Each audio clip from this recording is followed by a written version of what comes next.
What's up everyone, Easy here, and today we are back with another channel favorite, the lists that explain everything. And today we are doing the bot lane. This is gonna be after patch 14.12, and the new crit items have already been integrated and played on 2 patches already. So now we should have some pretty accurate information. And from my personal view, balance has found its way to the bot lane. This video can be used until the end of season 14 because we are not too far away from the Worlds patch, and it's very unlikely for Riot to do big changes now unless it's individual champion touch-ups. And as always, those of you that are familiar with me knows that I don't do S to F tier lists because they are mostly useless. Just because Jinx is S+ does not mean that you will win automatically by playing Jinx. You need to understand her first, and that is what this video is all about. So without any further ado, let's head straight into this. Now below you see 27 champions. And these 27 champions are not randomly picked. These are the AD carries and the few AP carries that are on the list 14.12. And as you can see, it's filtered for Emerald Plus, it's 14.12. And these are the 27 champions. Now, some of them are performing very good, some of them are performing really bad. And there are explanations for all of them as we go through the video. Now, we have a couple of tiers here, and they're not exactly tiers, there are more playstyles. As I'm just gonna get u.gg out of the way, and we can go through them. We have 5 of them, and they are as follows. The first one is champions that play to bully their lane opponent, and these champions are more so made to gain a lead in the early game and then use that lead to carry themselves through the mid game and end the game before we reach the very late game, where these champions typically fall off or they get on par with other AD carries or carries in general.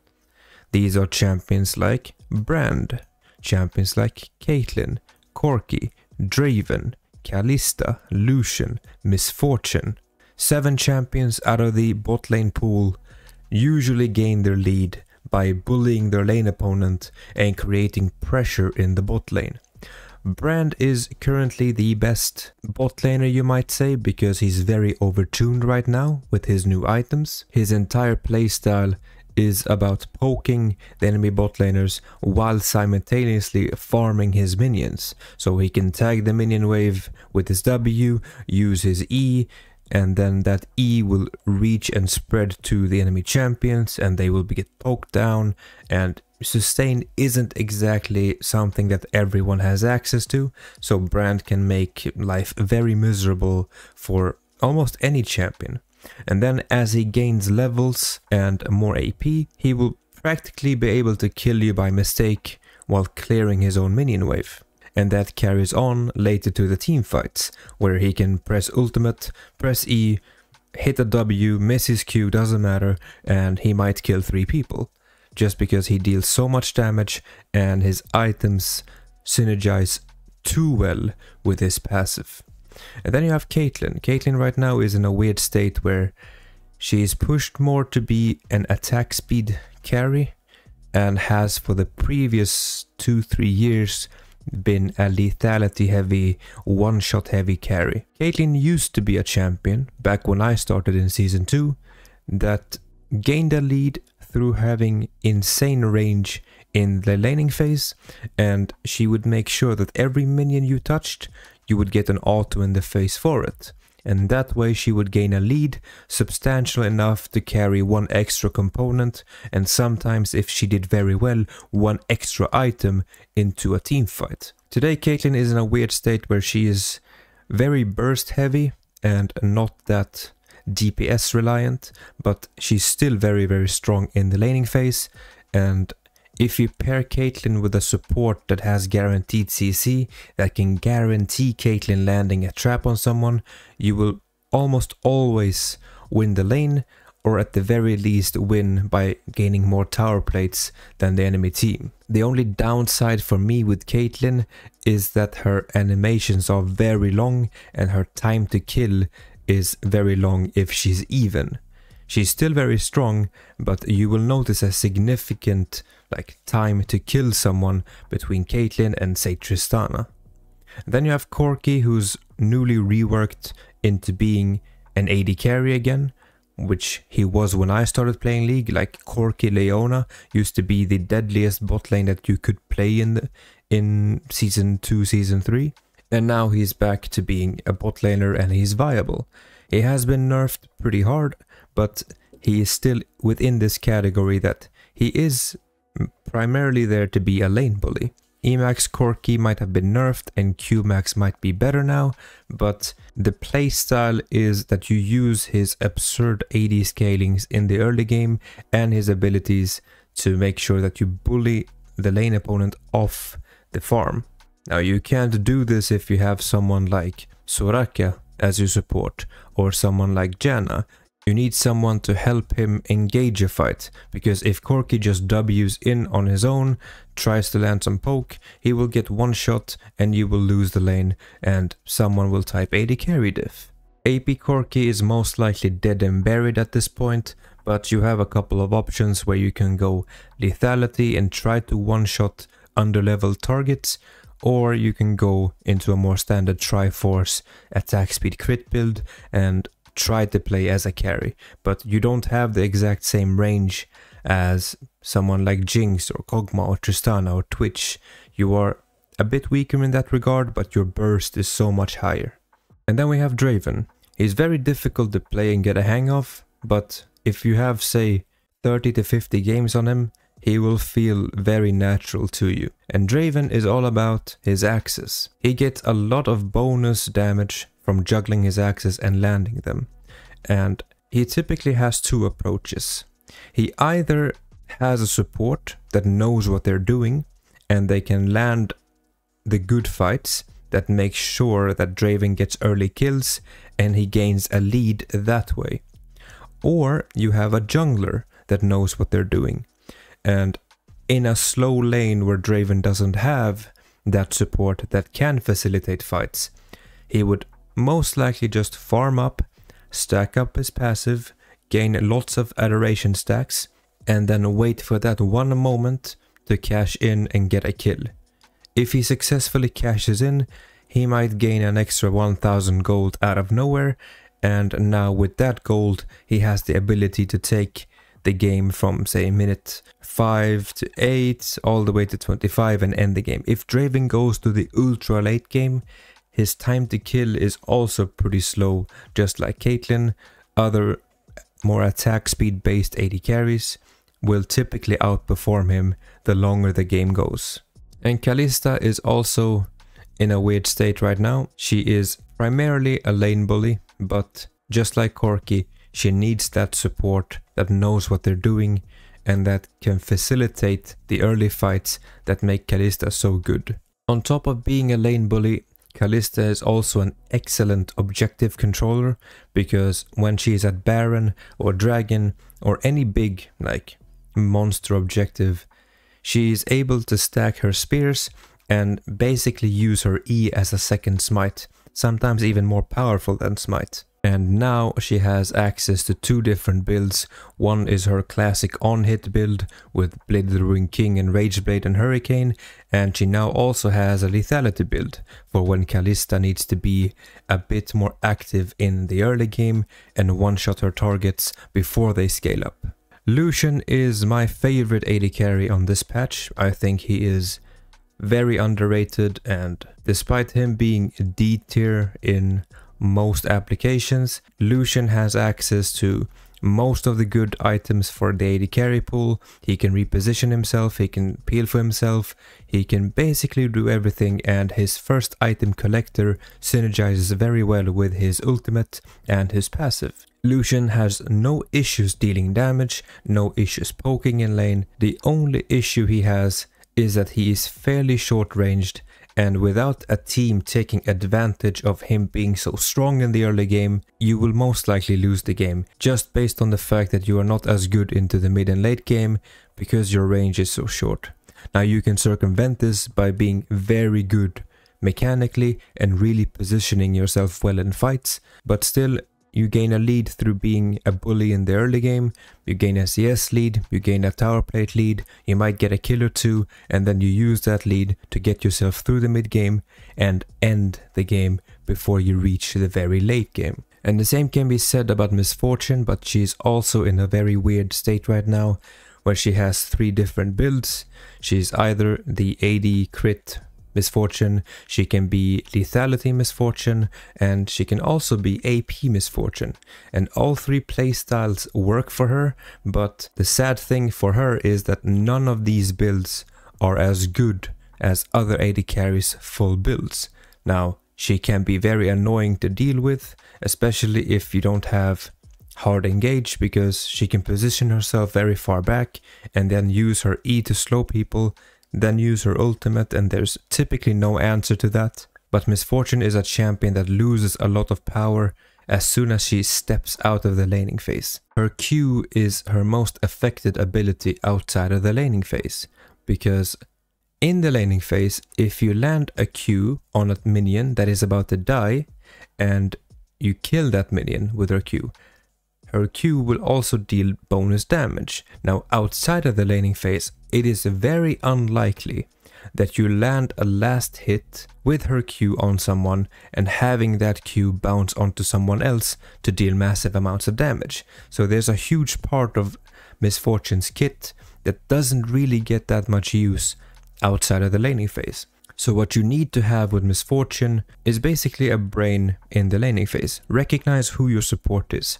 Are you playing with Leona? Then maybe that lethality early damage playstyle is a better approach for you, because you know that you have Leona and you will fight a lot in the early game. If you have someone like Janna behind you who cannot really help you facilitate fights, maybe you need to scale up a bit more, and maybe the AD playstyle is preferred. Maybe you picked Misfortune early in the champ select and your team picked all AD. Now you have no AP option, but you have some AP scalings in your kit and you do have a build for AP on Misfortune. Maybe you can go into that route instead and actually find some use for yourself. Overall, I feel like Misfortune has lost her character. When I started playing League, she was the go-to newbie AD carry because she was so straightforward. Now I don't really feel that when I see her. She's always in a very weak state when I come across her, and she has some heavy counters in lane that basically makes it unplayable for her. Champions like Tristana, champions like Yasuo, champions like Xayah, where they don't really give a damn about her entire kit and they can play around her in a very easy way. So with those covered, let's move on to the next category, and these are the champions that mainly play for the team's utility. These are champions that don't always have to focus on being DPS carries, but they all have the ability to. Champions like Ashe, champions like Seraphine, Civer, Ziggs. Mainly utility focused, but they deal damage and they have a lot of use cases. Now Ashe is also someone that you could classify as a lane bully, but her utility is the main reason why you pick her, and the main reason for even when they nerf her damage, she will always be near the top, because you can't put a real value on her slows, on her jungle scouting with her hawkshot, or her cross map ultimate. Now with the crit item rework, Ashe didn't really get hit that heavily and she wasn't really that affected. She still goes Kraken Slayer into Triforce and that works very well for her. And Ashe's main power comes from the fact that she is very long ranged and she has the ability to run people down once she gets a tag of them with her Q. If she has 4 stacks on her autos, she presses Q and she's very easy to kite with, especially if you have good mouse control and you know when to click and where to click and how to maneuver your champion around the big abilities that are coming your way. And then her W is also a really important ability. I like to think of it like a UFC fighter who has their hands like in front of their face and they're reaching like max distance and trying to keep range. If someone is within range of your own W range, let's call it like that, then you are in danger. If they are just outside of it, then you're safe. It's basically a very easy way of managing distance with Ashe. Then her ultimate is probably her least important bit, but it's also a very good ability. So that just tells you how good Ashe is, utility wise. As Ashe, what you're mostly trying to do is go even or win your lane, or if you're on the losing side, at the very least lose gracefully and don't give up too much gold. And then into the mid and late game, you have insane utility with slows and engages and hawk shots to scout where people are, and if people are on the other side of the map, you can maybe sneak a Baron, and that is information that can only be gained by having Ashe on your team, or basically having a challenger support who manages vision very well.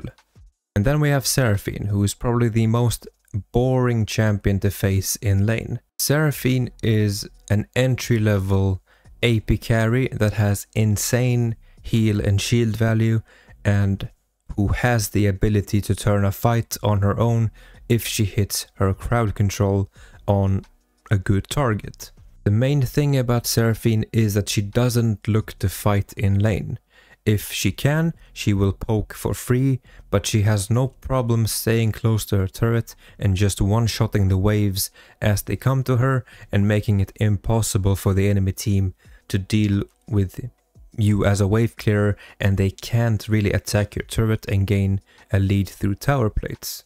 She's also very dangerous to dive because you don't really know who she's going to aim her crowd control at, or exactly how big her shield is going to be, or how much she's going to give out in heals. So most of the time when you have a Seraphine on the enemy team, you might want to look to play the other side of the map, because you will not be able to gain a lead through bot lane, assuming that all players are in similar skill level. Is she the best damage carry out there? No, but that's not her job. Her job is to simply nullify the lane and make it so that you have to gain a lead elsewhere and don't come to bot lane. And the same is basically said for Civer, but Civer has a couple of different things going for her. One, Civer can lane by herself after a point in the lane. I would say after level 6, if you have a support like Bard or Pike, they can mostly leave the lane and you can lane by yourself. You have a way of securing CS that are far away from you with your Q. You have an insane wave clear ability with your Q and W combined. If the enemy champion has a form of long range CC, you have your spell shield to help protect you. And in the case that you're getting ganked or you yourself are receiving a gank, you have your ultimate to either help you get into a fight or get out of the fight. The only weakness that Civer actually has is that she is very low ranged. She only has about 500 attack range. A champion like Kennen has 550. And Kennen is a top lane ranged lane bully. And Civer is a scaling AD carry that is pretty weak in the early game. So the way you get around that is by controlling the minion wave, not doing crazy plays if your support is IQ deficient, and just simply focus on the things that matter. Gain a first item. It can be Essence Reaver, it can be Kraken Slayer, it can be Static Shiv. I mostly go Static Shiv now because I feel that the item is pretty insane on Civer, and even if your team is doing very poorly, as long as you understand what the enemy team is doing and how they are like playing with their lead, you can extend the game further with your wave clear and buy yourself time to scale up more, or even buy your team time to catch up and get back into the game. It's very likely for Civer to deal insane amount of damage the longer the game goes, because her W Ricochet will scale pretty hard with attack speed and AD, and in a team fight setting it's very hard to keep track of when she uses that ability, and some carries or squishier champions will get deleted even though Civer is not directly attacking them, simply if they stand within range of the Ricochet. And then we have Ziggs, and Ziggs is someone that plays exactly like Seraphine does, but he's a bit more skill based because basically all of his spells is skill shot based, and if you can't aim, then you shouldn't play Ziggs. Most of the time, a good Ziggs will try to land splash damage on you while simultaneously farming. A Ziggs that is only looking to poke you with his spells and is missing the minion wave will be able to get pushed into his tower, and his entire champion can be nullified. You will never be able to reach Ziggs' turret if he is a good player. And with his passive and his W, if you leave Ziggs alone in lane, or if you somehow die in lane, he will quickly be able to take all your tower plates, get the first turret, and then rotate with his support to other lanes and gain a lead by poking the laner out, taking the towers, and then scaling up and always being one item ahead and making it very hard for you to play the game. Now, a thing with Ziggs that most people don't understand is that it's very difficult for other AD carries to itemize into magic resist or even defensively at the start of the game, because if you do, you fall so far behind in damage output that you basically don't do anything. Even though you are protected from Ziggs in a way, you're not really offering anything to the team, so you are forced to keep building offensive, and Ziggs always has a chance of basically shutting you down. Something that Ziggs isn't very good at is dealing with all-in lanes, because if he steps up a bit too far and you have someone like Nautilus land a hook on him and then Kai'Sa or Samira to follow up on that, he will not have a very fun time in the lane. Now we can move on to the next category. These champions are very weak on a baseline, but individual skill makes it so these champions actually work. And the reason for why this is the case is because pro play has affected these champions too much, and they are in a too weak state for solo queue for the average player to just pick them up and perform with them. And if you put enough games and time into them, you can actually circumvent that completely, because the limitations that they have on their kits are basically limited by skill. And here you have champions like Aphelios, Yasuo, Smolder, and Varus. Now Aphelios for me is the AD carry with the most potential in the game. If you understand his gun management and when to use a certain gun, or when to cycle to the next one, or how to use like your resources perfectly, I don't think Aphelios can be matched with damage output. The only thing that hinders Aphelios a lot in solo queue is that his support doesn't really play for him, and they just play the game as if they had any other normal AD carry. Now, depending on how he cycles his gun and what current gun he has in any given moment, he's either a very fast wave clearer, he's a very fast tower pusher, he has extremely long range, and he can poke people or CC people, and you need a support that is able to read Aphelios in real time and basically react to whatever is coming next in a way. And that is extremely hard in solo queue, and that is why Aphelios tend to perform pretty badly on average. But those of you that know how to play Aphelios and have a lot of time put in on him will try to match your aggression around the support instead. Even though the support might be bad, at the very least you yourself know your limits and you can make the correct play, even though there are limitations put on you basically outside of your own champion. And the same can be said for Yasuo. Yasuo will always be kept in a very weak state on average, because him and Yone and Tryndamere Gangplank basically share the AD carry item pool with them, even though they are melee, and they have different attributes that makes it easier for them to use these items than ranged champions do. Melee champions on average deal more damage, they are more tankier, and they have gap closers. And in order to combat this, these champions are typically weaker on average, and the player themselves have to make these champions work. And the way Yasuo plays in the bot lane is that he has two options. He can scale safely just fine if he has like a Nami with him, or if he has an enchanter with him, where you just clear the wave and you wait for an opportunity to come later in the laning phase. but you also have the option, because of your win wall, to play extremely aggressive early. And if you have someone like Leona, like Alistar, like a Camille support, you can basically take over the bot lane very easily. And if you gain a lead on Yasuo in the bot lane, it's very different than, say, Civer getting a lead in the bot lane, because you have more damage, more attack speed, and you have the ability to E through the wave and basically catch people off guard who don't know how to distance themselves from a Yasuo. Now, I'm not saying that anyone should play Yasuo bot lane. It is extremely rare for people to actually make this work, and the reason why he has such a good win rate right now is because mains are playing him. If you compare the stats to other champions within the same tier, like currently he is listed as A tier on u.gg. If you look at someone else that is A tier like Tristana, you notice that she has like 60,000 games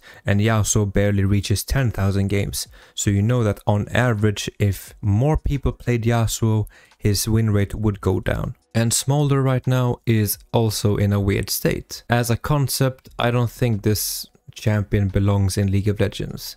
Having an infinitely scaling, basically AD Veigar that isn't really an AD carry but an AD caster is pretty weird for me. But he is also in this category. He's very weak because pro players will abuse him, and therefore if you want to make the difference on Smolder, you need to put a lot of time and effort into learning him and basically optimizing your playstyle to be as efficient as you can. That means you basically ignore most of the early fights, you focus only on farming because that's how you scale, and you try to get your stacks up as fast as you can.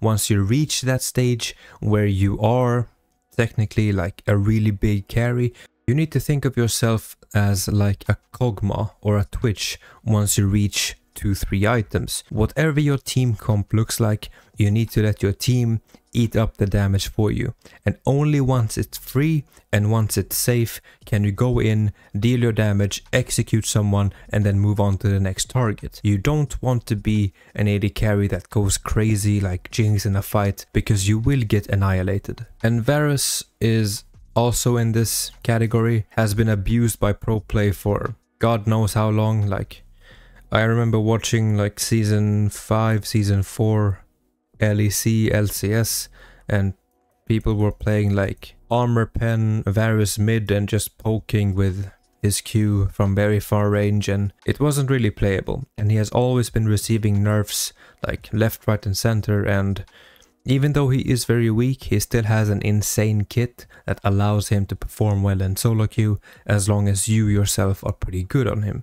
He has a couple of different playstyles. He has the on-hit build that is probably the best for his kit, because his passive is giving him attack speed based on units killed in a fight. But that might change pretty soon, because there are some rumors that they are changing his passive to move away from attack speed.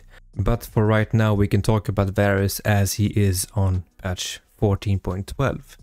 You also have a lethality build where you focus more on poking someone and basically landing huge nukes from very far away with your Q and your W, and then you're using your ult as a way of forcing a fight and then letting your team tank for you, and then you snipe the champions that are getting targeted by your team. And you also have an AP build right now that is basically abusing the way his spells work and how the numbers for his spells work. Like, it's very likely that you've seen a Varus top lane one-shot full HP Dr. Mundo that has like 2 items, simply because you landed all 3 of his blight stacks, you cut his healing with your E, you dealt an incredible amount of damage with your Q, because once they are lower you deal more damage, etc. As a pure AD carry, I much prefer his on-hit playstyle because I feel like it has the most potential, but if you adapt yourself depending on what your team comp looks like and what you need, you will make Varus work and he will perform very well in solo queue, as long as you understand fundamentally why you are picking Varus. In lane, Varus is pretty much like any other AD carry, you farm whatever you can farm. If there's CS that is outside of range, you can get them with Q and E. And if someone steps up too far, or you're receiving a gank or getting ganked, you can use your ultimate to root people and either get away or engage further. You're able to peel for yourself somewhat, but you don't have any dashes, and if you miss position, most of the time you will die. Next up, we have two categories that are basically the same, but the only differentiating factor with them is that one category you have AD carries that can peel for themselves, and the other AD carry category you need heavy peel from your team in order to be a functioning DPS character. And if we talk about the peel themselves one first, we can place champions here like Ezreal, like Kai'Sa, like Nilah, Samira, Tristana, Zeri, Vayne, and Xayah. And Ezreal is pretty self-explanatory. His E is basically a second flash that you have access to, and it has a very short cooldown, and the more accurate you are with your Q and landing that ability, the more ease you will have in a fight. Another thing with Ezreal is that he's not heavily attack speed dependent. While he can go that route, if a champion on the enemy team is very strong and is AD based, Ezreal has no problem with going tabbies on himself and building Frozen Heart as a third or fourth item and being very tanky and impossible for the enemy team to one-shot. Because of the fact that he also builds Spear of Chojin, which is a bruiser item, he has more HP and more armor than other AD carries depending on build. And then Kai'Sa is also within that same stage as Misfortune and Varus. She has access to multiple builds, but the only difference is that she is way more mobile and champion potential is much higher. You have a crit build, you have an on-hit build, you have an AP build, and all of them work just fine on her. As Kai'Sa, you mainly have two weaknesses. One is that a lot of your damage and potential is locked behind your evolved abilities, and you need a certain amount of stats for each ability QWE in order to unlock them and basically unlock yourself as a champion. The other weakness that Kai'Sa have is that she is extremely item dependent, and if her items are weak, she will be very weak. Now, just like Ezreal, if there's a very fed member on the enemy team, Kai'Sa has the ability to itemize into Zhonya's and not lose a lot of offensive power because she actually benefits from having the extra AP for her evolved W and her shield. If you combine that with the fact that her E makes her invisible and allows her to reposition herself from a threat, her ultimate can reposition her, and she has Zhonya's to help protect against incoming burst, Kai'Sa is a very good AD carry if you want to play a defensive playstyle. And then you have Nilah, and Nilah is probably the weirdest champion on this list, because Nilah is extremely underplayed, but she is one of the strongest AD carries in the entire game. She has about 51% win rate right now. She is considered S tier, but she only has a pick rate of 1.5%. If we compare that to Jinx, Jinx has about 17%. So that tells you how much more popular Jinx is compared to Nilah. And despite being the most weird AD carry on this list, she's also pretty weird in game, because she doesn't have the range that a normal AD carry usually have. She's basically a melee champion with some ability to deal damage from range, but she will mainly play as a Yasuo, a Yone, where she lands an ability, she gets you low, she sees an opportunity to go in, and once she does and she has the items and the damage to back her up, she will be able to delete teams on her own. And the same can be said for Samira.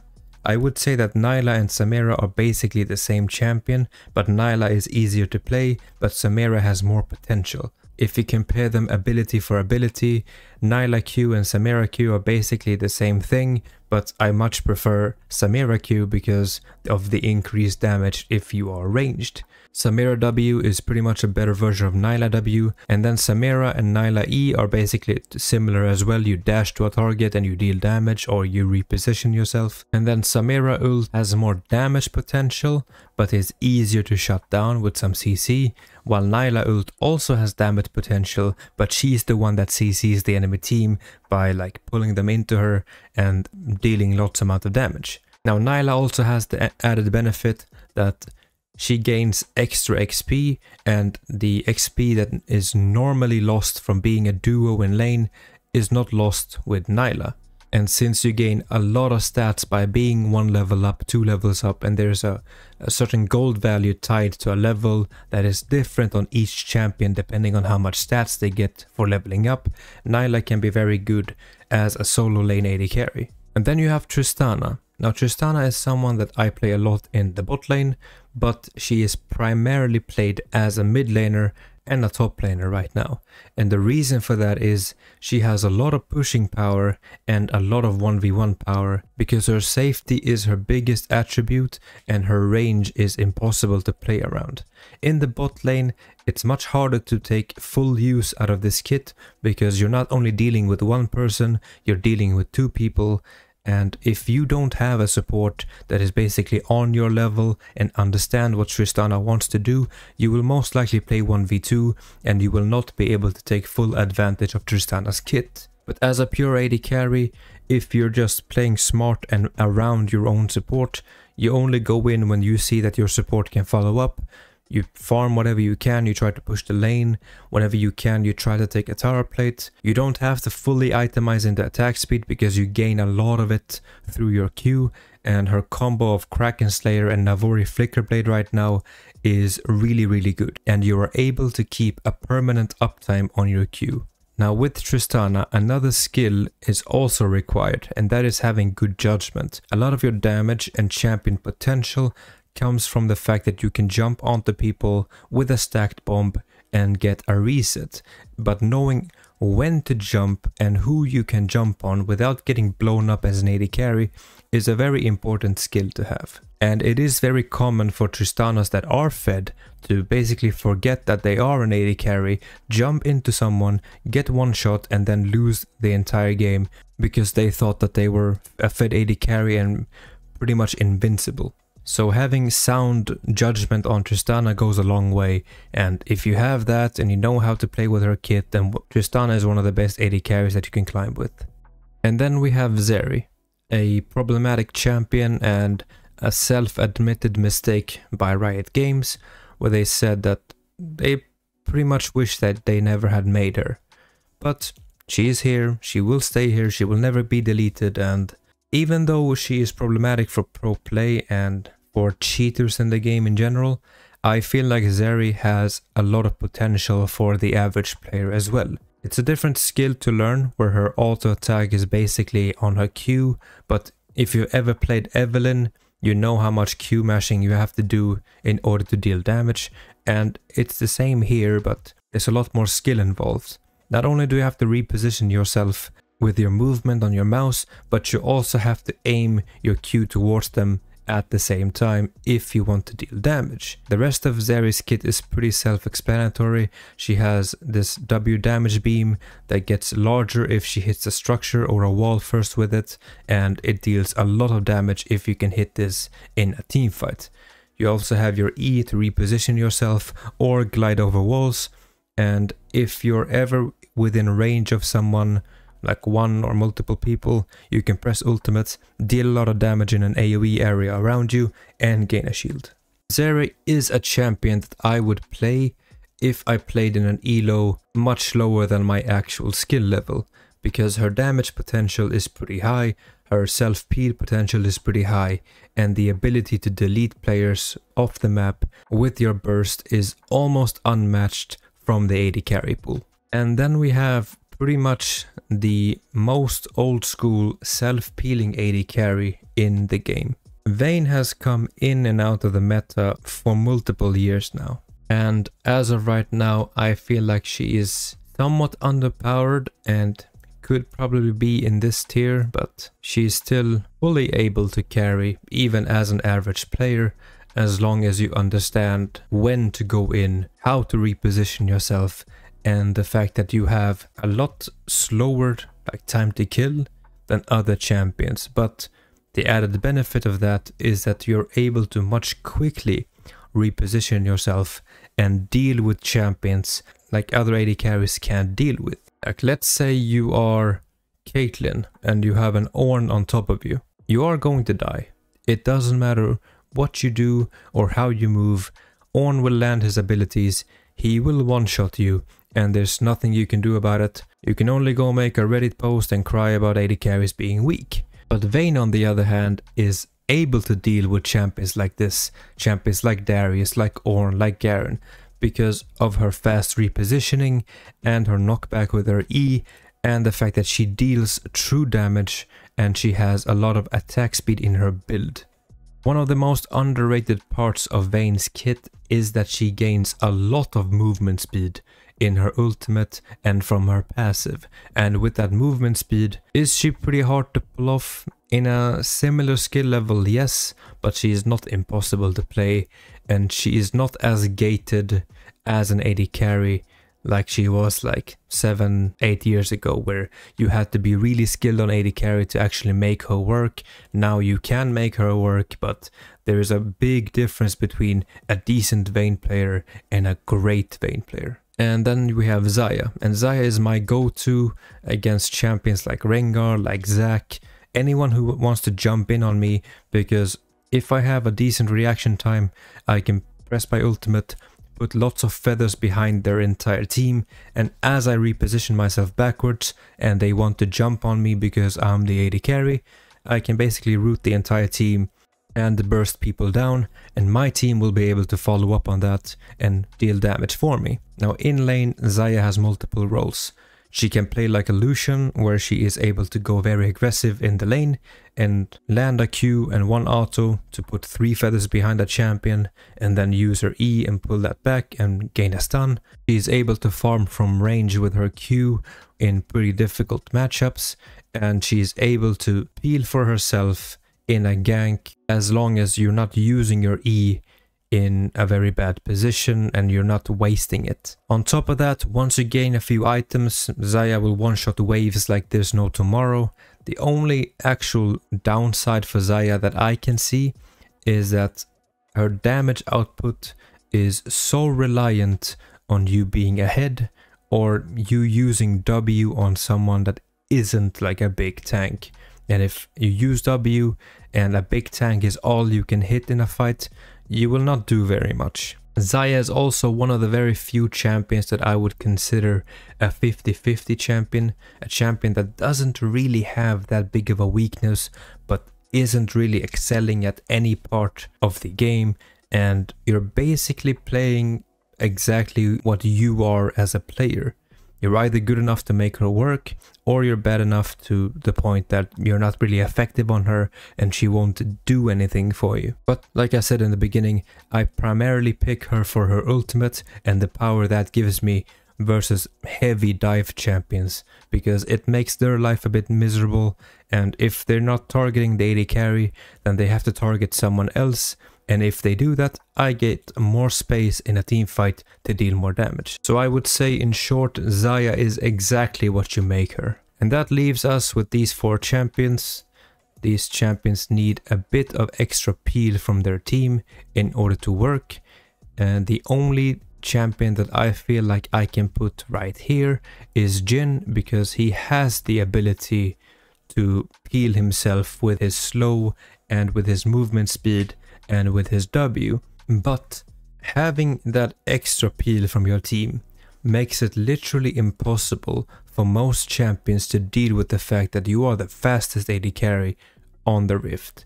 You have extremely high burst damage and you have an ability to kill people from range with W and your ultimate. So yes, even though Jhin can technically peel for himself, I still feel like this champion is completed if he has someone or maybe multiple people that play for him. In lane, you're not doing super advanced things, you're trying to hit the minions. If you get a 4th shot and the AD carrier support steps up too far and you can land it on them for free poke, you do that, but otherwise you're pretty much pushing the wave or holding the wave depending on what your jungler is doing, and then you play off of what your support is actually doing.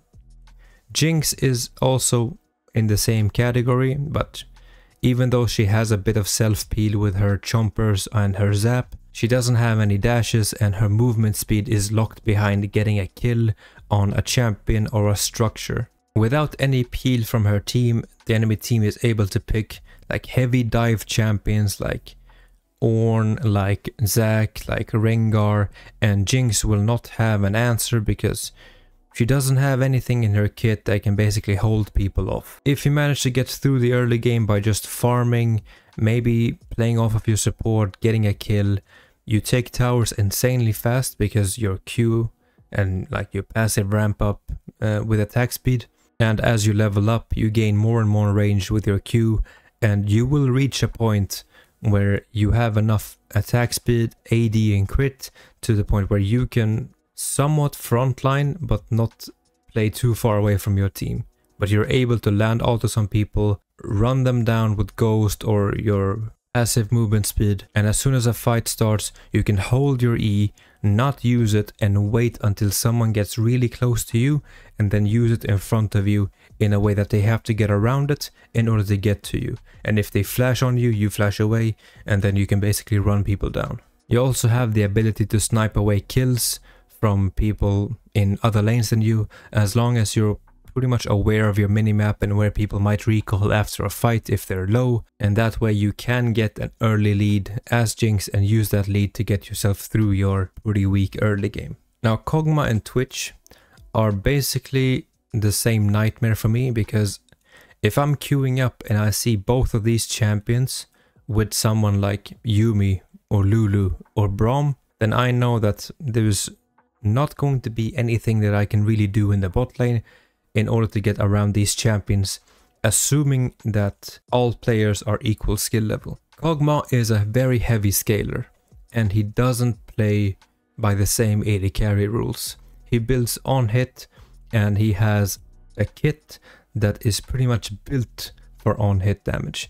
He can shred armor, he can gain range, he has the ability to snipe at people from range, and he has a slow that is a projectile and is pretty wide. Kog'Maw's only weakness is that he doesn't have any dashes, so he is very support reliant.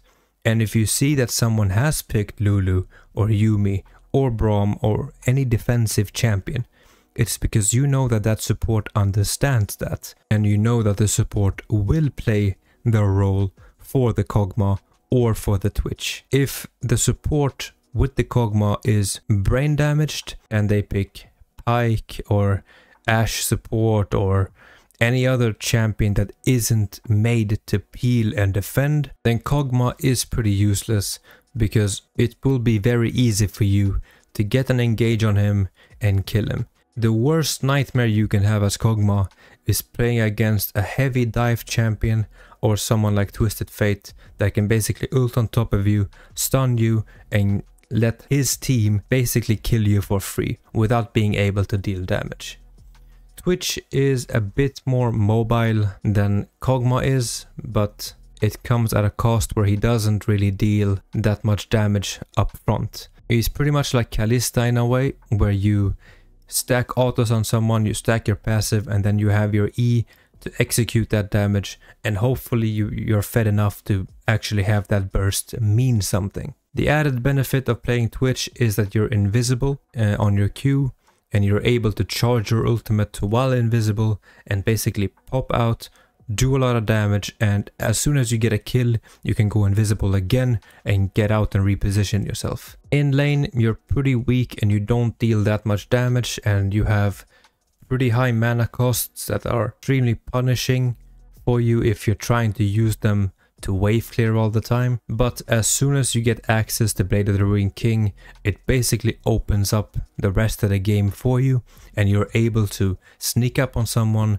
ult them, and basically get the kill. For solo queue, I think Twitch is one of the best AD carries that you can play, because if it's one thing that solo queue players are terrible at, it's map awareness and positional awareness, and people are constantly in positions where they should not be, and there's no better champion than Twitch to actually abuse that fact and kill people and gain a lead from basically abusing every solo queue player's weakness. There is a reason that a lot of smurfs who want to rank up and gain insane win rates use Twitch as their champion of choice because he is very good at punishing mistakes from average players. And that's going to be it for this list. I'm sure there's plenty more champions that you can put here that have played in the bot lane in the past. Champions like Xerath, champions like Vel'Koz, but it's up to you now to decide what is their actual playstyle and then place them in this category. I would say if you're someone that enjoys playing Caitlyn, you would enjoy playing MF. You would enjoy playing Lucian because they have that same essence where they are made to play extremely aggressive in the early game, gain a lead and then use that lead to win the game. If you're someone that likes playing Ziggs bot lane, you might give Ashe and Civer a try and you will find that even though they do different things, they are actually achieving the same thing for their team by having that utility, having that wave clear, having that extra play in their playbook that they can offer to their team and help them win the game. If you have any champion that I've missed, or if you think that I've misplaced a champion on this list, feel free to add me in the comments below and tell me what you think I did wrong in this list. But other than that, I feel pretty happy with this list. I feel like I've pretty much hit every champion on point, and hopefully this video is useful for you and you find it enjoyable. Now, if you want to see me do this on multiple roles, or if you want to see more videos like this, consider liking and subscribing to the channel, and I will see you in the next one. Take care and goodbye.